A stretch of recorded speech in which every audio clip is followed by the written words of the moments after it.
بندگی کا وہ طریقہ جسے نماز کہتے ہیں وہ کیا ہے؟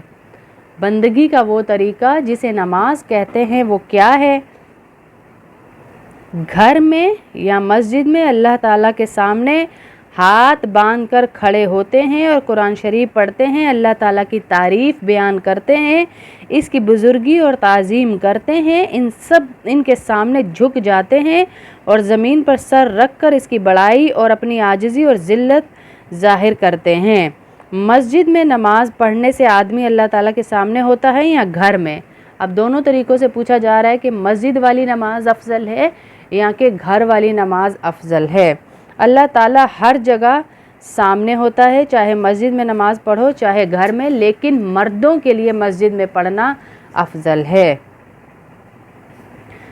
لیکن مسجد میں نماز پڑھنے کا ثواب بہت زیادہ ہے۔ میرا اپنا ذاتی یہ رائے ہے کہ عورتوں کے لیے بھی مسجد میں جگہ ہونی چاہیے۔ آپ دیکھیں کبھی ہم مارکیٹ جاتے ہیں یا کسی ایسی ٹریول پہ جاتے ہیں، جگہ ہوتی ہے کہ کئی بعض اوقات ہمارا ٹریولنگ کا ایسا مسئلہ ہوتا ہے کہ جمعے کا دن ہوتا ہے، ہم ہزار کوشش کرتے ہیں کہ نماز جو ہے وہ پہلے میں گھر پہ پڑھ لوں، لیکن ایک جمعے کی برکات ہوتی ہیں، ایک انوارات ہوتے ہیں۔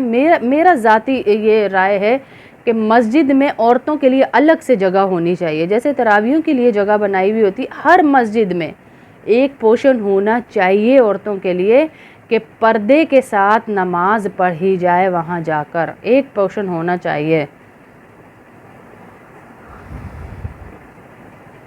نماز پڑھنے سے پہلے ہاتھ، منہ اور پاؤں دھوتے ہیں، اسے کیا کہتے ہیں؟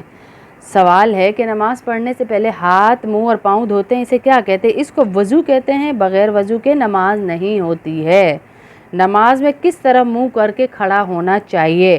چھوٹی چھوٹی چیزوں سے آپ یہ دھیان میں رکھیے گا کہ آپ آگے بڑے مسائل کی طرف جائیں گے تو یہ چیزیں آپ کو یاد ہوں گی، تو وہاں یاد ہوگی آپ کو آگے والی۔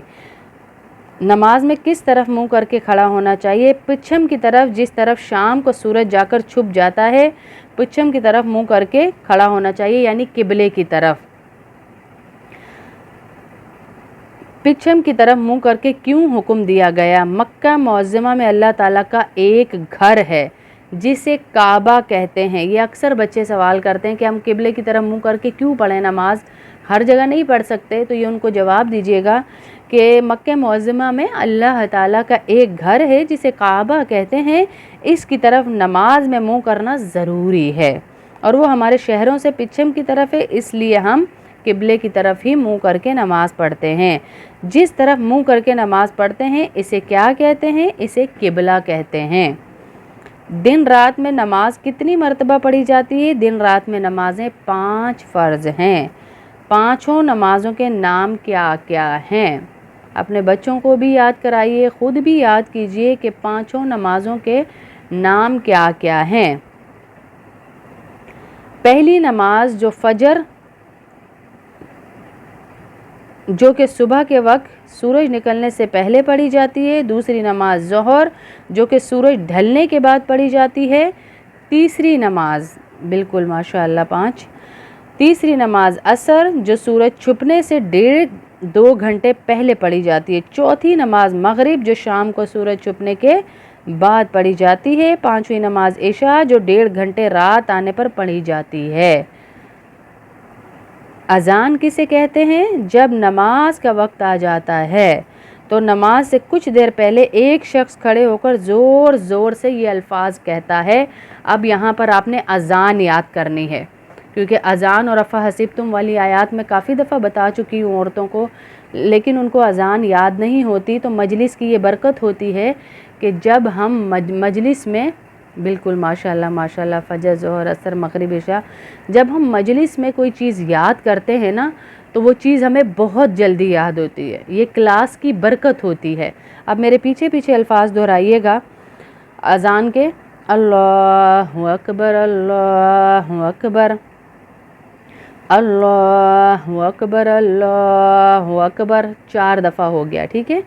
دوبارہ پڑھ رہی ہوں: اللہ اکبر، اللہ اکبر، اللہ اکبر، اللہ اکبر، 4 دفعہ اللہ اکبر ہو گیا۔ اب پڑھیں گے اس کا ترجمہ کیا ہے؟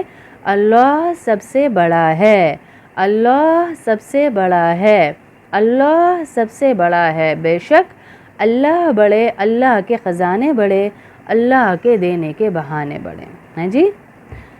20 لاکھ نیکیاں ملتی ہیں آپ کو اذان کا ایک جواب دینے سے، ایک اذان کا جواب دینے سے۔ 5 اذانیں ہوتی ہیں، کتنی نیکیاں ایک دن میں جمع کر سکتے ہیں، اور ہم اس چیز کو نارمل لیتے ہیں، حالانکہ اذان کے بعد کی دعا اللہ رد ہی نہیں کرتے، قبول ہی ہوتی ہے۔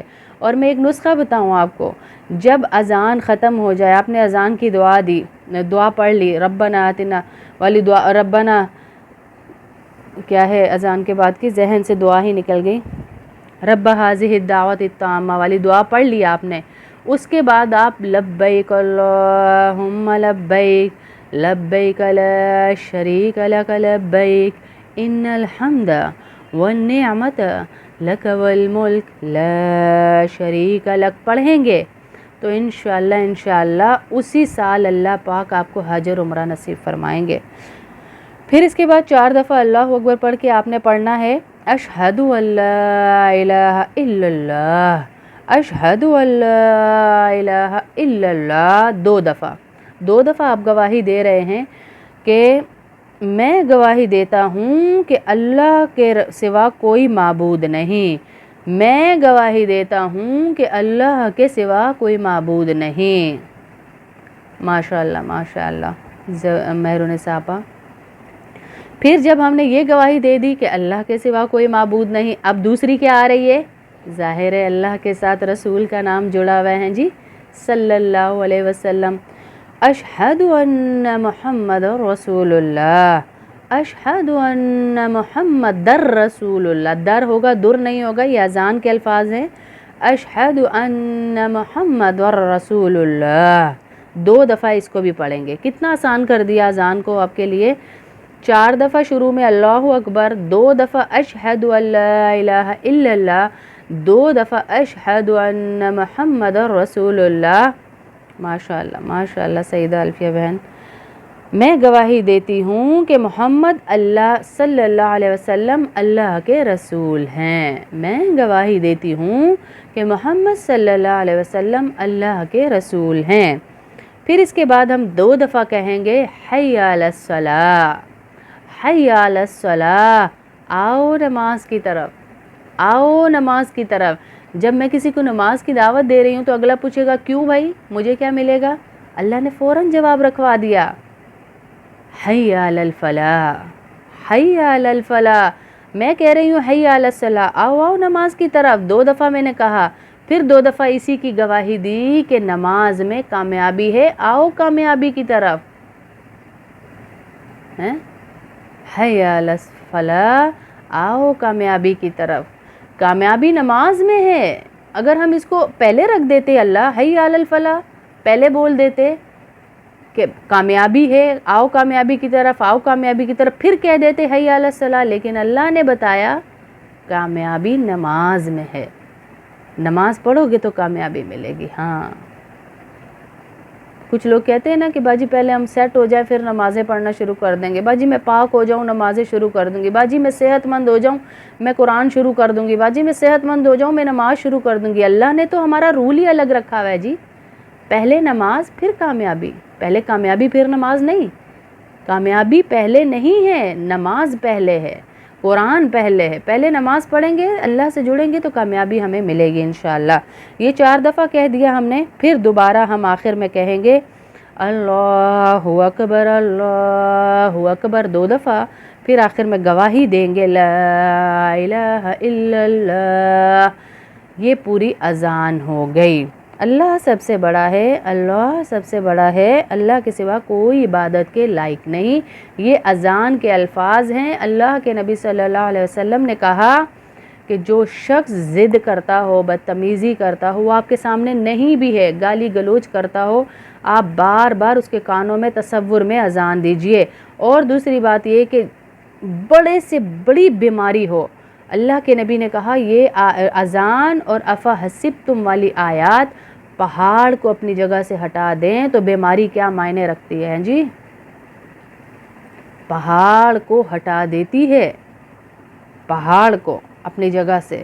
انشاءاللہ جو ایسے بیمار ہیں ڈاکٹروں نے ڈرا ان کا ناس مار دیا ہے، تو وہ انشاءاللہ یہ آیات پڑھیں، اللہ پاک بہت غفور و رحیم ہے۔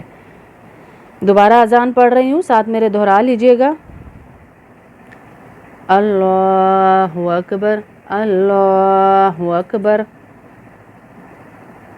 اللہ اکبر، اللہ اکبر، اشہد ان لا الہ الا اللہ، اشہد ان لا الہ الا اللہ، اشہد ان محمد رسول اللہ، اشہد ان محمد رسول اللہ، حی علی الصلاۃ، حی علی الصلاۃ، حی علی الفلاح، حی علی الفلاح، اللہ اکبر، اللہ اکبر، لا الہ الا اللہ۔ اللہ سب سے بڑا ہے، اللہ سب سے بڑا ہے۔ پھر آخر میں جو فجر کی نماز ہوتی ہے نا، اذان ہوتی ہے، صبح کی اذان جو ہوتی ہے، اس میں حی علی الفلاح کے بعد الصلاۃ خیر من النوم کہا جاتا ہے۔ اب اس کا جواب کیسے دیں؟ اس کا جواب ہم کیسے دیں؟ جی بالکل دے سکتی ہیں۔ مسجدوں میں تو نہیں دینی ہے عورتوں نے اذان، لیکن گھروں میں جیسے بچے ہیں تنگ کرتے ہیں، ان کے کان میں اذان دیں۔ آپ کو جو افحسبتم والا آیات بتائیں ہیں وہ اذان دیں عورتیں اپنے بچوں کے، اپنے بڑوں کے، جو بھی بیمار ہیں، نظر بد میں ہیں۔ بالکل نیند سے بہتر نماز ہے ماشاءاللہ۔ الصلاۃ خیر من النوم آتا ہے حی علی الفلاح کی جگہ، جو فجر کی اذان ہے اس میں، تو اس کی جگہ اب ہم نے کیا کہنا ہے؟ صدقتا و بررتا، صدقتا و بررتا، آپ نے سچ کہا اور نجات مل گئی، اور ہمیں نجات مل گئی، یہ اس کی جگہ کہنا ہے۔ باقی جب اذان کا جواب آپ نے دینا ہے، سارے الفاظ کی جگہ وہی بولنا ہے جو وہ بولتا جا رہا ہے، لیکن جہاں پر آپ آئیں گے نا حی علی الصلاح، حی علی الفلاح، تو اس کی جگہ پہ ہم نے کیا کہنا ہے؟ لا حول ولا قوت الا باللہ۔ بالکل جی، نیند سے نماز بہتر ہے مہرون صاحبہ۔ تو حی علی الفلاح اور حی علی الصلاح کی جگہ ہمیں کہنا ہے کہ لا حول ولا قوت الا باللہ، یا اللہ آپ تو بلا رہے ہیں کامیابی کی طرف، مؤذن تو بلا رہا ہے نماز کی طرف، کامیابی کی طرف، لیکن لا حول ولا قوت الا باللہ میں جا ہی نہیں سکتا جب تک آپ مجھے نیکی کی توفیق نہ دے دیں۔ جی بالکل۔ تو سوال ہے تکبیر کسے کہتے ہیں؟ جب نماز کے لیے کھڑے ہونے لگتے ہیں تو نماز کے شروع کرنے سے پہلے ایک شخص وہی کلمے کہتا ہے جو اذان میں کہے جاتے ہیں، اسے اقامت کہتے ہیں۔ تکبیر میں حی علی الفلاح کے بعد قد قامت الصلاۃ یعنی نماز کھڑی ہو چکی 2 مرتبہ اذان کے کلموں سے زیادہ کہا جاتا ہے۔ یہاں تک آج اس کتاب کا پڑھتے ہیں، پھر صحیح استخارہ شروع کرتی ہوں، ٹائم زیادہ ہو رہا ہے۔